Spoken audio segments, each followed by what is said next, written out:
Okay, so the other live got a bit disrupted because for some reason my screen stopped rendering. The screen share thing got broken, but I'm back, and let's continue with this experiment. So in the previous live, I was building up this tweet listing UI that has two tabs. There's a For You section, there's a bookmark section, and then there's a settings view section. And pretty much got it to a point where it's displaying something acceptable. And I think it's ready for us to do listing. There was just one thing we were missing, which is this share icon, which I am to get from SF symbols. If I could get SF symbols,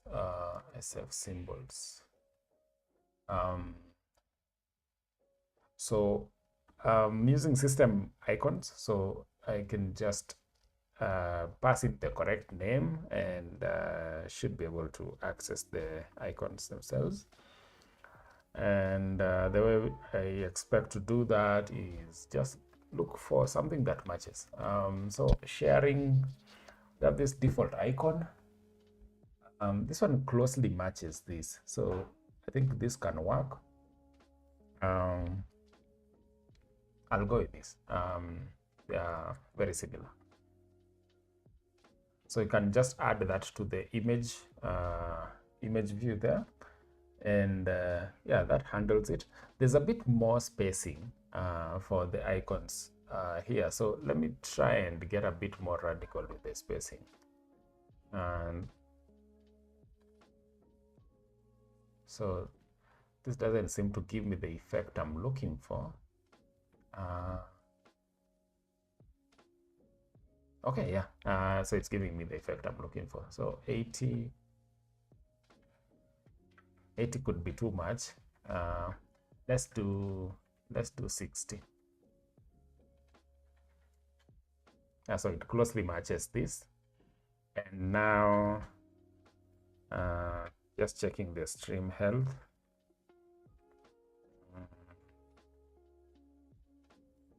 Okay, so yeah, so now what you can do is, so we have the action buttons, which I'm just using images for now, but we will convert them into action buttons later. And this should be good enough for what we are looking for. Maybe I can change the vertical spacing here to B6 instead of the general amount. Okay, that should be good, and this works as well in light thing. Okay. So now that we have the tweet listing, maybe we can do some persistence layer things. So I won't need this, but there's something I wanted to add. I want to add another tweet field because it will be part of the same UI. So just above this V stack that is holding our, not even above it, I think within that, so below the for each that's holding the list of tweets, we can now embed the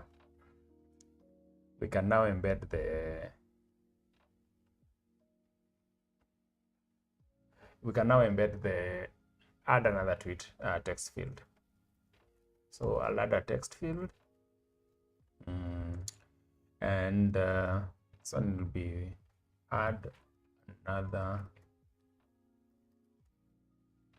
tweet, and we can bind it to something in view model, which is new tweet dot content, and within our view model we can have that new tweet. It's a variable, new tweet, and this will just be a tweet. And it's a tweet that should use the this one should use the default argument, default constructor. So we don't have to pass in any arguments. So we can do init, and since all the variables have default initialization, we don't have to do anything special here. So this should actually work as is. So now if I go back to the view model, again, just making sure everything's okay here. Okay. So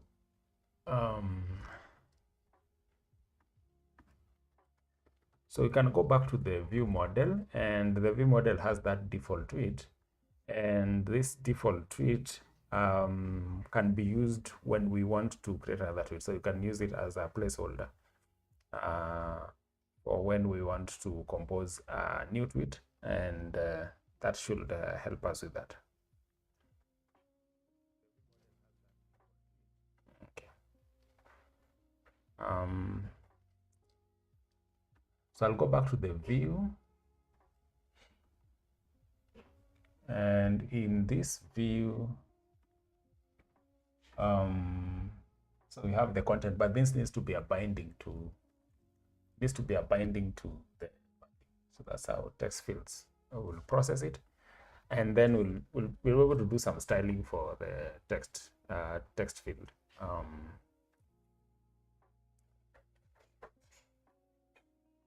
Also, if somebody adds another tweet, maybe some button should appear to submit it. But that's something we can worry about later. So we have that, and give it some padding. And other than padding, I think we need to add sort of like a border effect, which you can do with background. So you can create background, and here there's some new APIs that were added that work with the glass effect, but they're new, so even I am not familiar with them. So let me just use what I'm used to. So you can get a rounded rectangle with some corner radius. I prefer 22. I think that's what matches here. And the fill for this rectangle will be a secondary color, and then we give it an opacity of 0.5. Yeah, I think that should do, maybe less. Yeah, somewhat similar to what I'm seeing there, and some padding before the rounded for the rectangle. Maybe not too much padding. Maybe a healthy amount like 12. Okay, so that's good, and then we can control the foreground color. I would like something more solid here, so I don't know if I can use primary. Maybe primary can.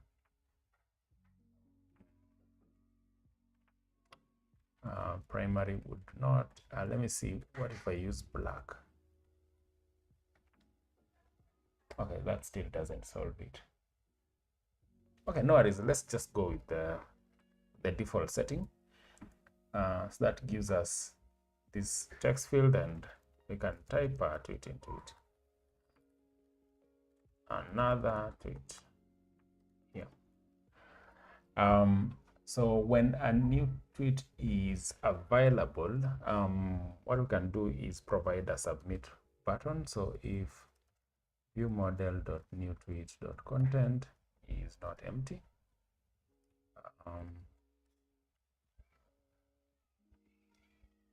so if that is not empty, which you can do by adding that there, and we should provide a submit button. I don't know how we could get a bit fancy and do a floating action button, which is basically that circular thing. So if I just open Twitter here real quick.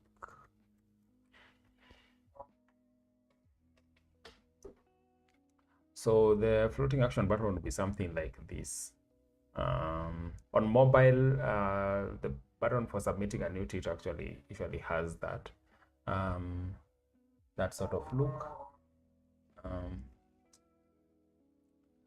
So you can try and get that. So we can use a Z stack here, and this Z stack can house the actual tweet listing, that. But then on top of the tweet listing, we can decide to house the button for clicking when you want to submit. So before I wrap it up with a condition, let me just have the button itself here. And the button, it can be an image. Let's see if I can get some image that will match that. I think I already have some symbols.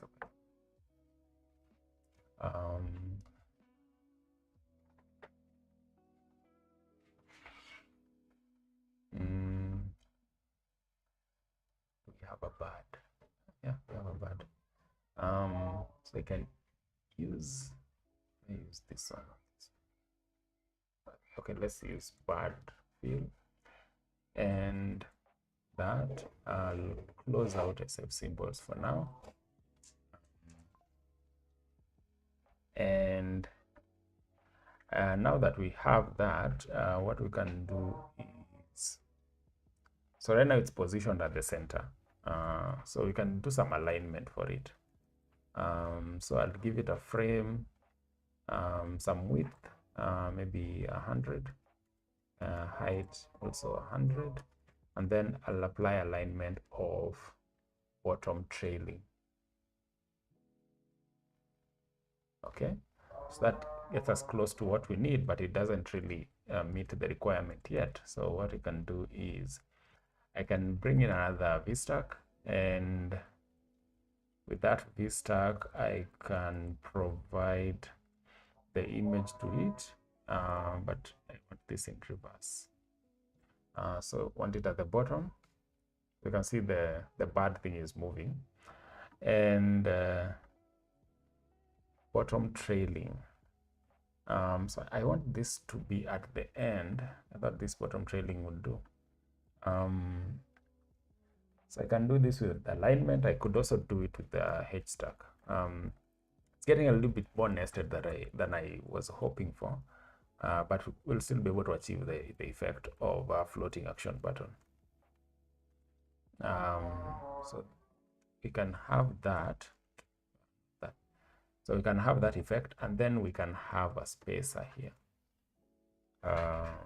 which should push it exactly. That should push it to the end, and then we can provide some padding. Okay, and now we can style the button itself. So we have the icon with the frame. I think I'll maintain the same frame, and then I'll know whether to add the background after the frame or before the frame. Okay, let's change the foreground first to white,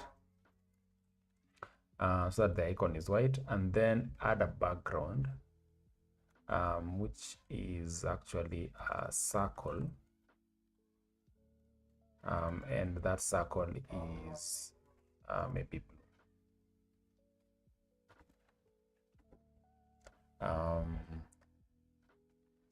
Okay, so that's out of frame a little bit. Let me have it here. Okay, so that's close to what we are looking for. Maybe add some additional padding to the bird. Yeah, and I think that should be good. The other thing is we could change the font a little bit. yeah, I just want to pass the size. I think there's an API that we can use that will allow me to just have the size alone, but I could still use this. Use size 17, size 21, should be a bit bigger, size 24, even bigger. Okay. And yeah, that should do it. So we only display this button when there's actually a tweet to submit. So what we can do is wrap this with a condition, which checks if the new tweet actually has content.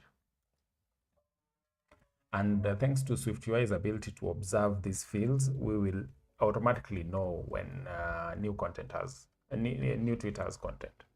We don't have to write code for checking that.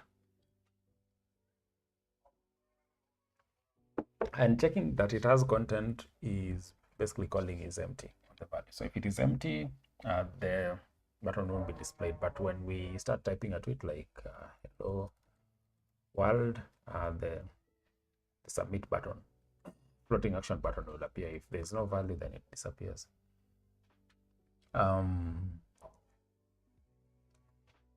So that's I think that's it. That means we have the UI we are looking for. We could follow the same standard here and use a spacer, but this is tricky because if there's a lot of tweets, then this text field won't appear because it's right below the list of tweets. So if there's plenty of them, that thing won't appear. What I can try and do is move this text field to the second layer of the Z stack. Remember, we have a Z stack here, so it means the UI is layered. So the bottom part of this layer is this V stack that has the list of tweets. Maybe to make that a bit clear is to have another tweet here instead of just having one.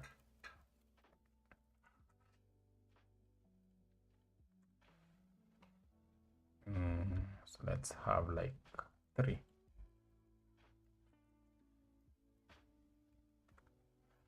So now there's 3 tweets. Let's just get that rendered.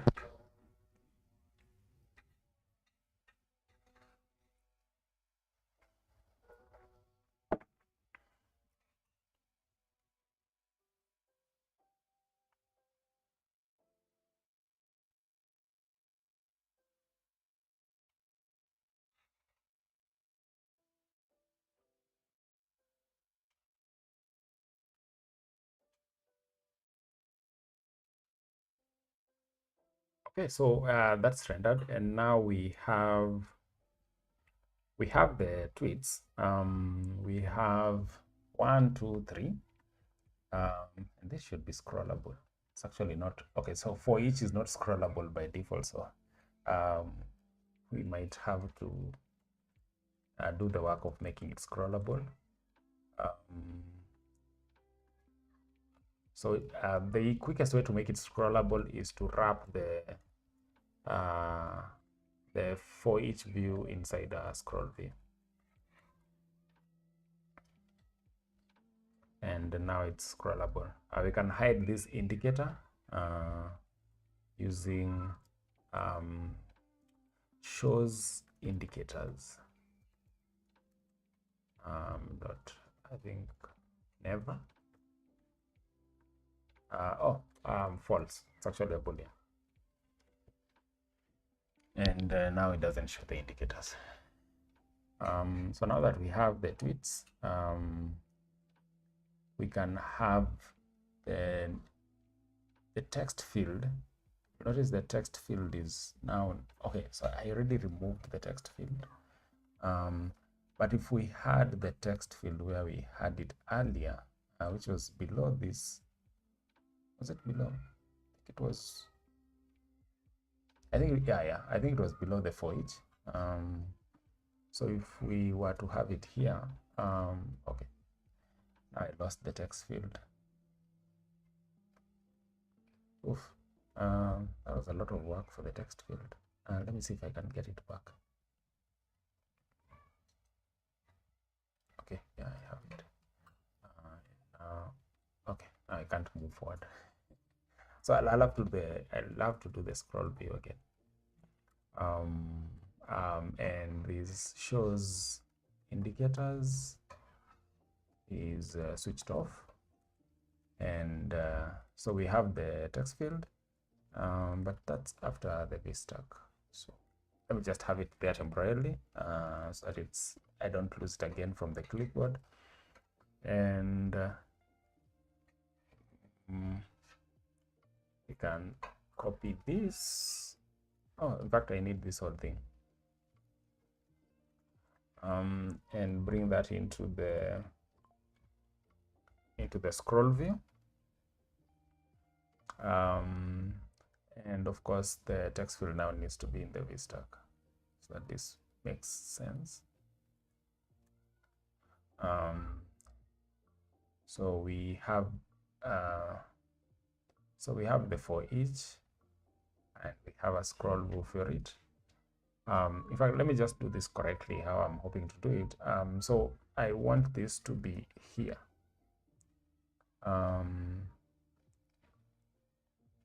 Should we also have it at the bottom? Okay, let's have it at the bottom. So I want that to be there.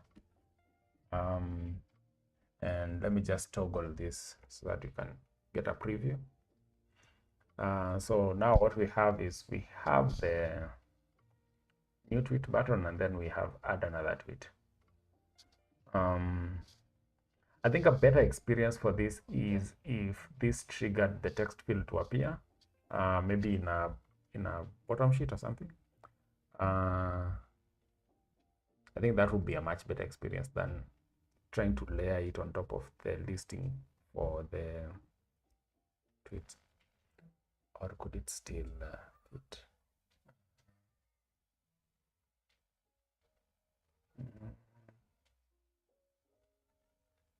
We could still make it fit, but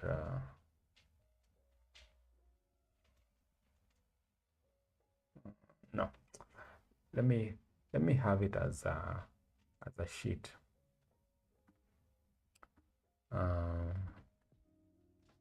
So you can create a sheet here and have a presentation toggle is showing the tweet form.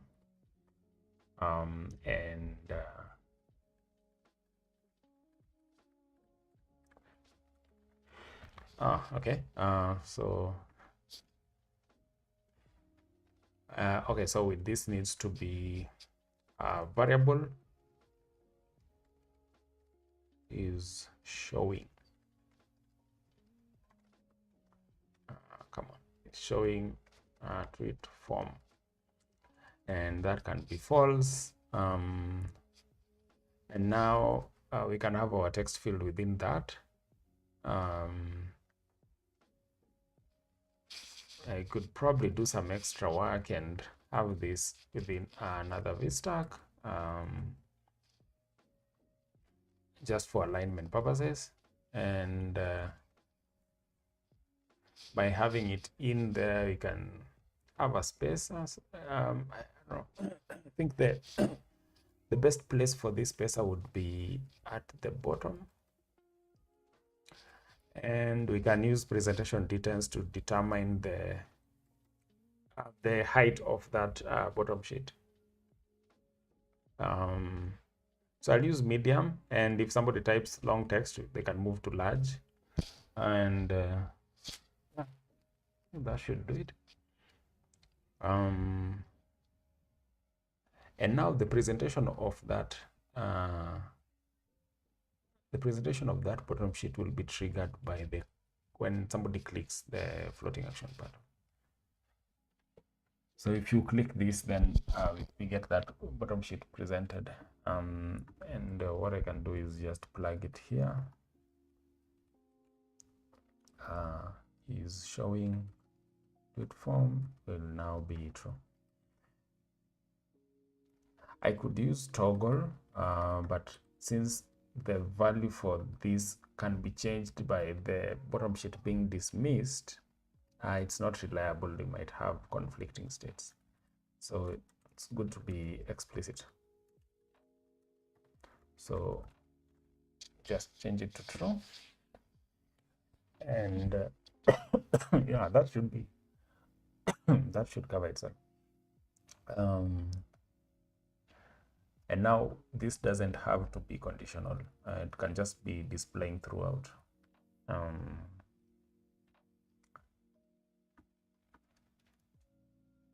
So you can have this display regardless. And you can get rid of this condition.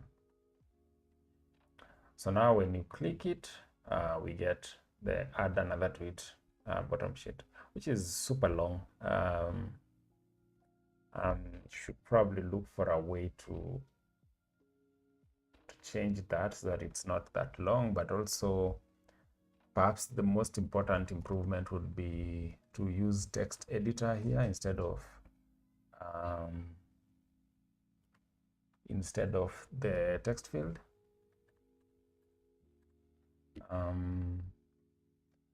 See what improvement. So it becomes a bigger field for editing.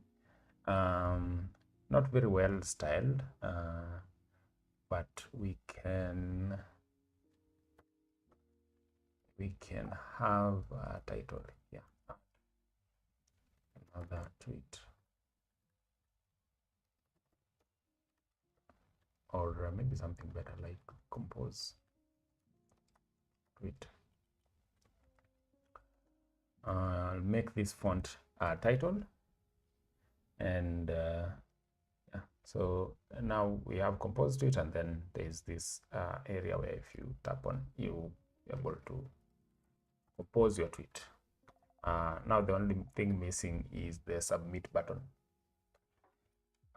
We can get that with a H stack here. We have the text. Now we just need to add the button. I don't know whether to use an actual button. Let me just use an actual button. Submit. And this will save the tweet.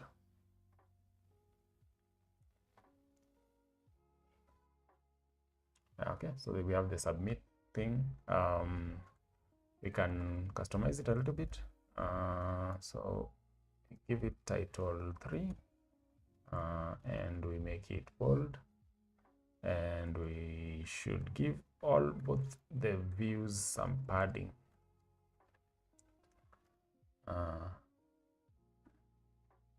Okay, doesn't look really remarkable. It's not very nice, but it gets the job done. It could probably be styled a little bit better, but I think this should do it. So you can type in the tweet, and then you can hit submit to submit it. For now, you can just use it to dismiss the bottom sheet. You can use with animation to get some smoothness there, and we can call is showing title form to and toggle it to false. And yeah, that should submit it.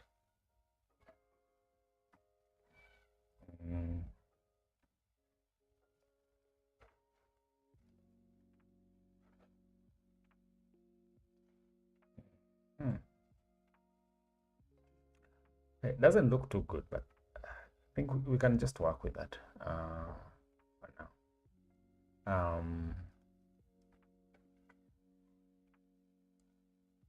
So I think when it comes to the actual submit button, we can add a condition to check whether the user actually added some text to the new tweet before they're able to submit.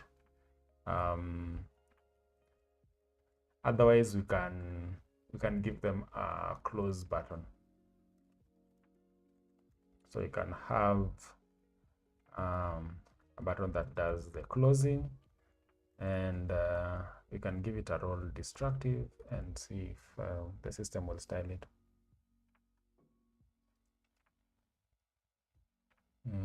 Yeah, this needs to be we need to check whether the value is empty. And let's see. Yeah, so the system is styling it automatically. So if you hit that, it closes. But if you have some text like hello world, then it's submit. It's not about closing. It changes the purpose of that view. Okay, so we have the list of tweets. We have a way of composing new tweets. So now maybe we can start dealing with persistence. We have this bookmark feature, but the tweets don't have bookmarking button. So maybe we can add, let's add a bookmark on the tweets. Perhaps we could switch up the share icon with bookmark, or we could still provide bookmark as a separate thing. I'll change up the switch up the switch action with bookmarking, so that functionality can have purpose.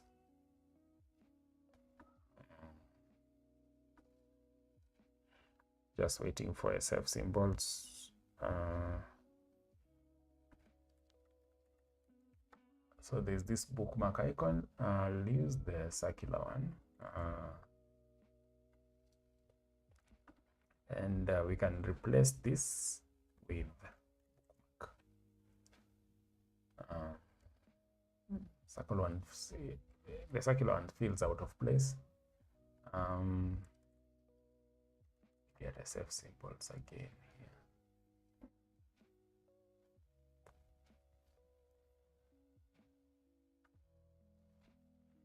Okay, not getting SF symbols. Why? Yeah.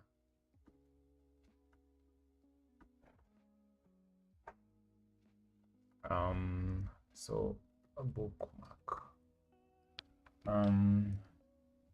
Okay, we can just use the plain one.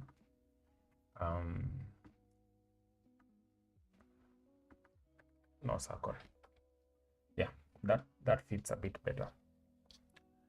And now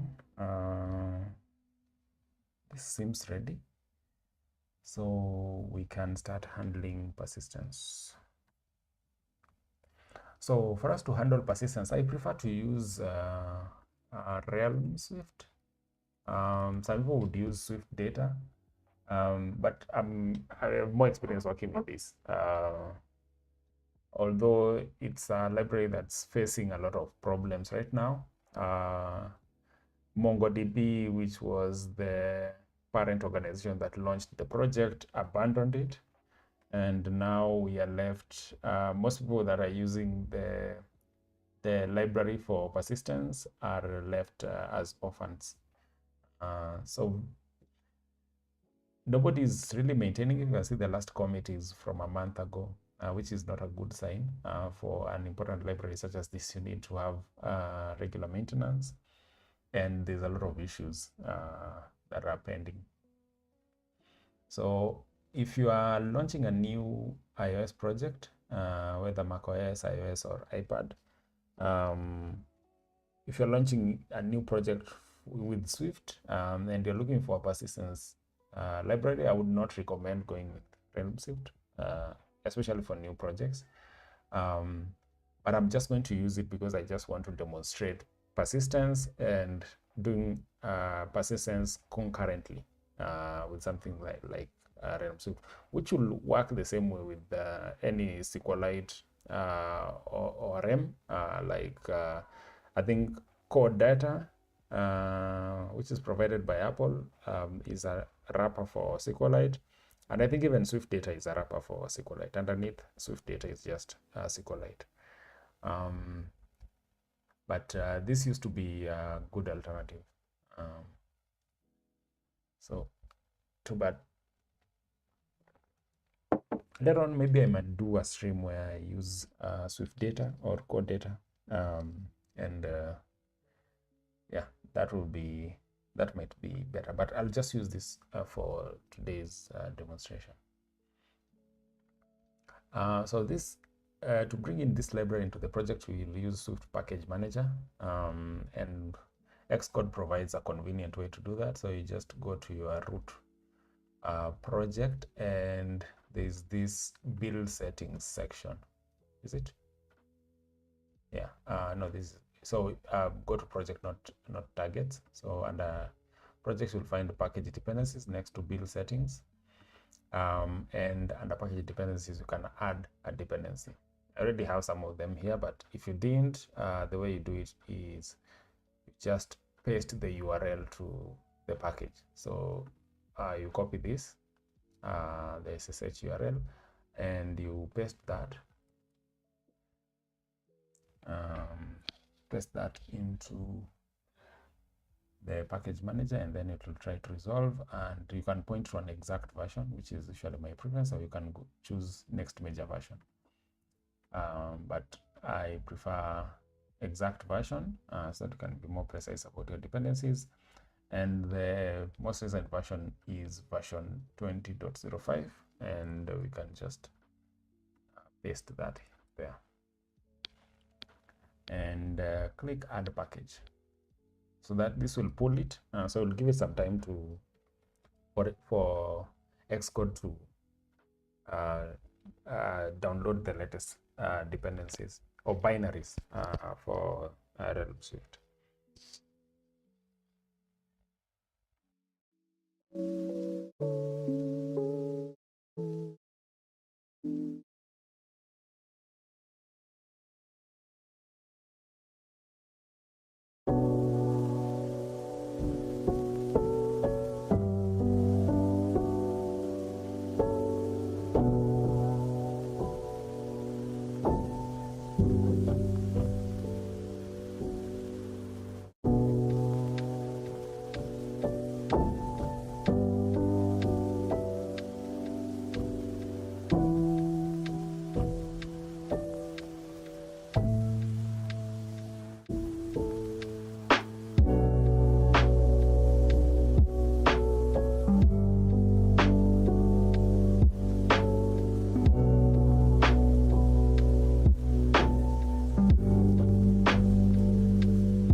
Yeah, so there seems to be a problem with the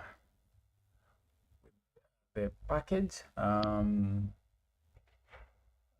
So fetching from that, next we did not find the new dependency. Okay, I think I used the wrong version number.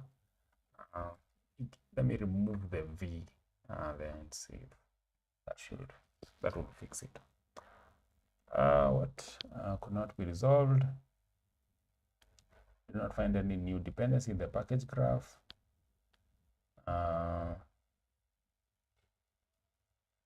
Okay.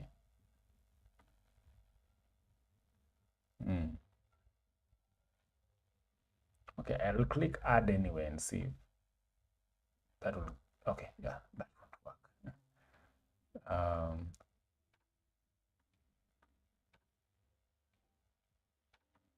So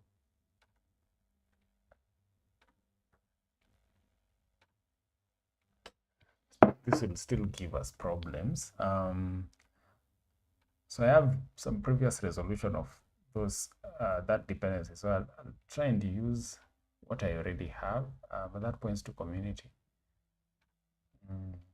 So this points to a branch.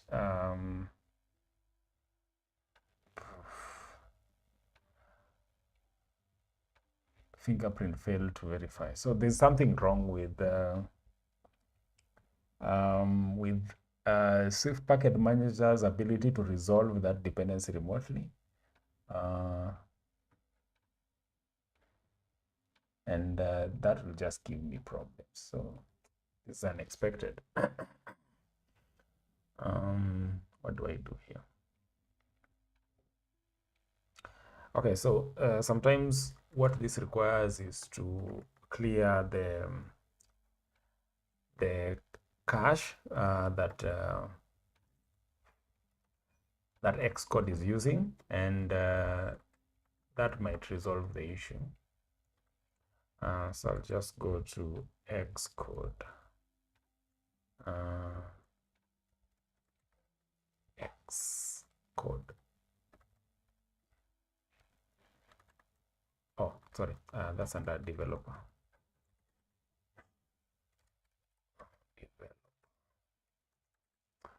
And within here, point to Xcode, and there is user data. So I'll try and clear that.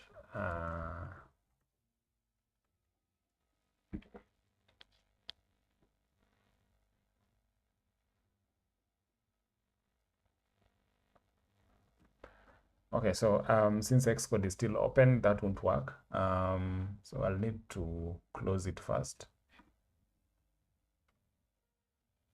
And close the simulator. And then maybe we'll be able to clear it.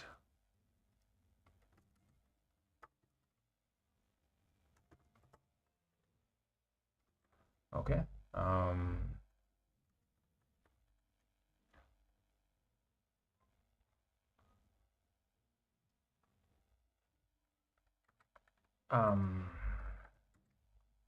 I also need to clear derived data.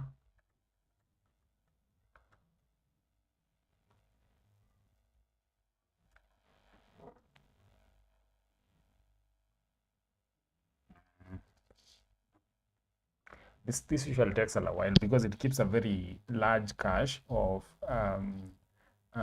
your previous builds, some of the packages and dependencies you're using. So it might take a minute. That should do it. So now let's try and bring back Xcode.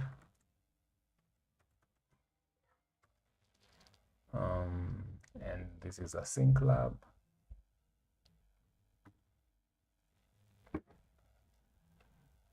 So it will do indexing afresh because we've cleared the cache. And let me try and take advantage of that time to bring in, at least attempt to bring in rel.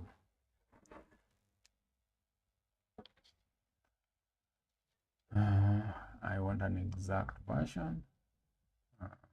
The version we want is 20 dot that dot that.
Okay, so we are still getting the same problem.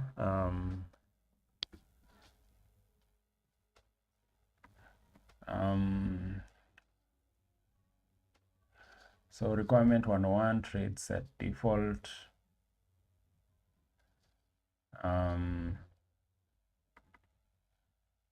It's still referring to the cache.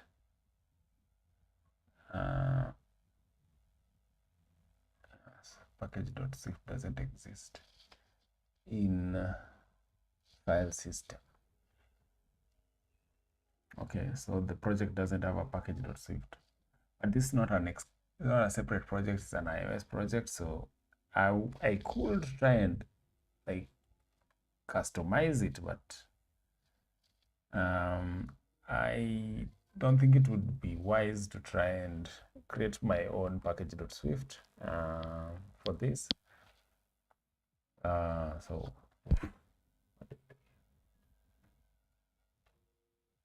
let me just look this up.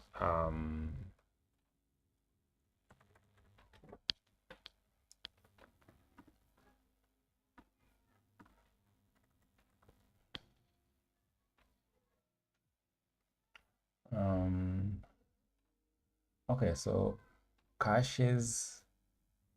So I already cleared derived data.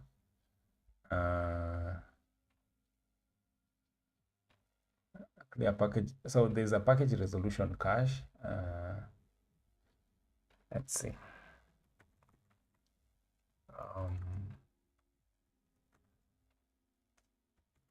So I need to go to cache and look for, isn't that here? Cache. Okay.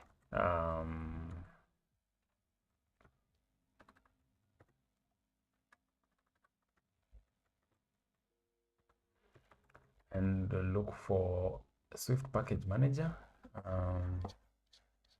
Yeah, this SPM, and remove it.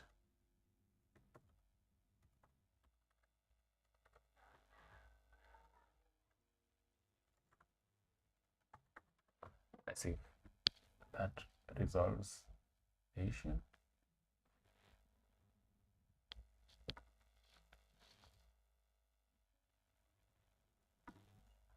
No, don't add anyway.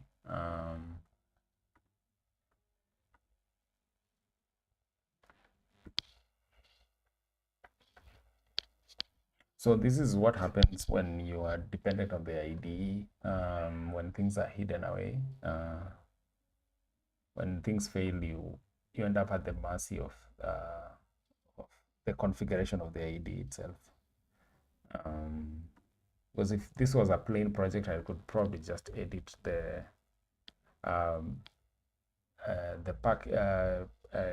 package manager.swift and configure the build settings for it. But since it's an iOS project thing that I've initialized with Swift, if I try and do that, I might run into more problems than I'm trying to resolve. So this is 20.0.5.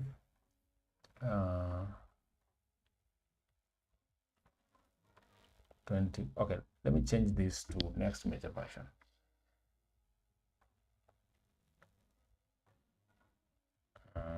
Starting with 1.0.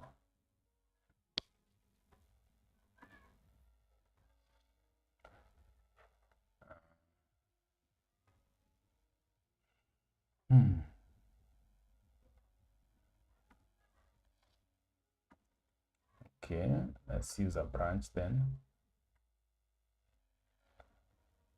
I did not find any new dependencies. The package graph. This sucks.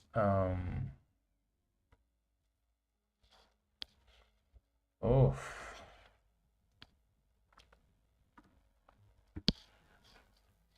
I've cleared derived data. I've cleared the package manager.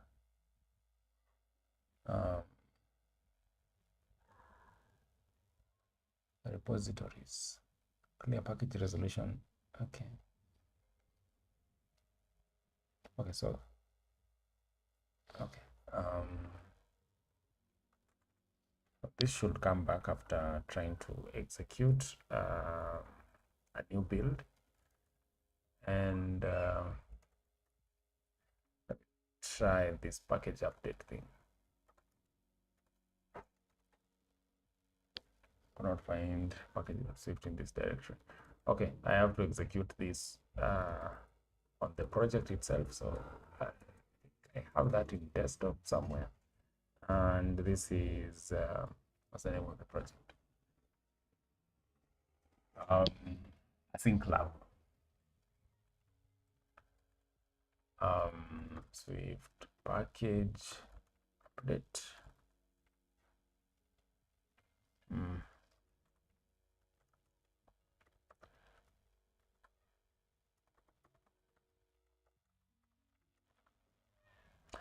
Yeah, so the project is managed by Xcode. Since I initialized it within Xcode, so I don't have fine-grained control over this. I don't even know where that package.swift file is. Okay, this is unexpected and unfortunate. Let me try restarting Xcode.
After removing them, what I can do is to try and resolve the package afresh. And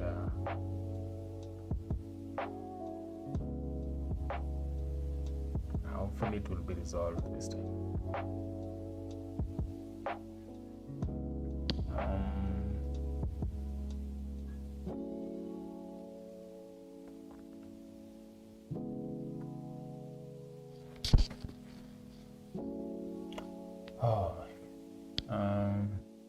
Do not find new dependency in the package graph. Requirement community trade set to default.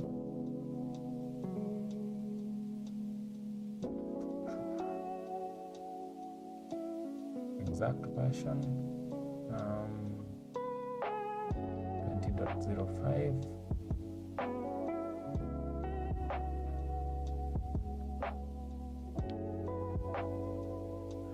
Looks like I'm not getting this dependency. Swift is making sure of it.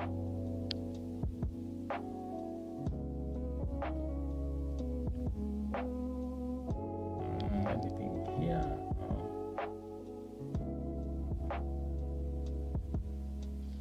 Okay, let's try it. TPS.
Okay, so it looks like there's some progress here. So now I'll just mark this as, so we need to pick one. If you pick both, you end up with a conflict in the dependencies later. So make sure you only add one to your project. In this case, we'll just add Realm Swift. And then once we add the package, should be good. So now within the project, we're able to import Realm. And yeah, I will be able to do persistence with it.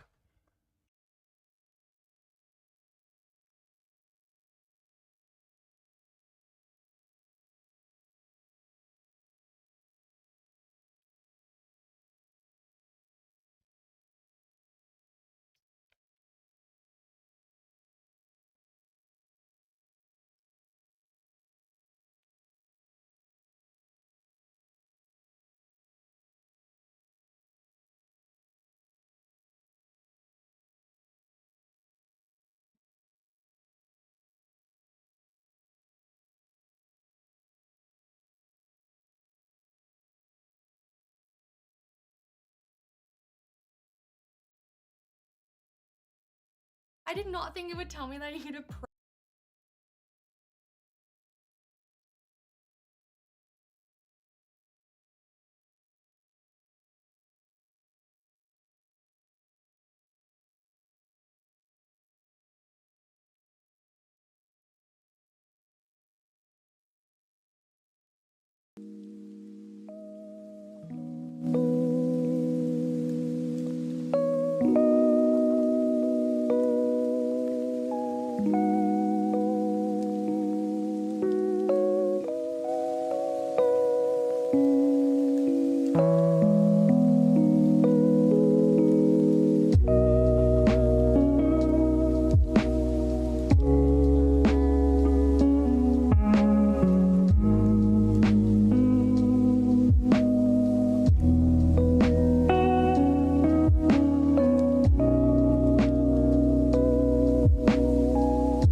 you.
Yeah, so I'll pick up from here tomorrow, and then I'll see how it goes. Otherwise, what I've been able to do is establish the persistence layer, and I've been able to do the UI, and now we can do a listing of tweets. So the next thing would be doing likes, bookmarks, and replies. So I'll probably do that tomorrow, or yeah, I'll likely do that tomorrow. Otherwise, I think I'll close it here for today.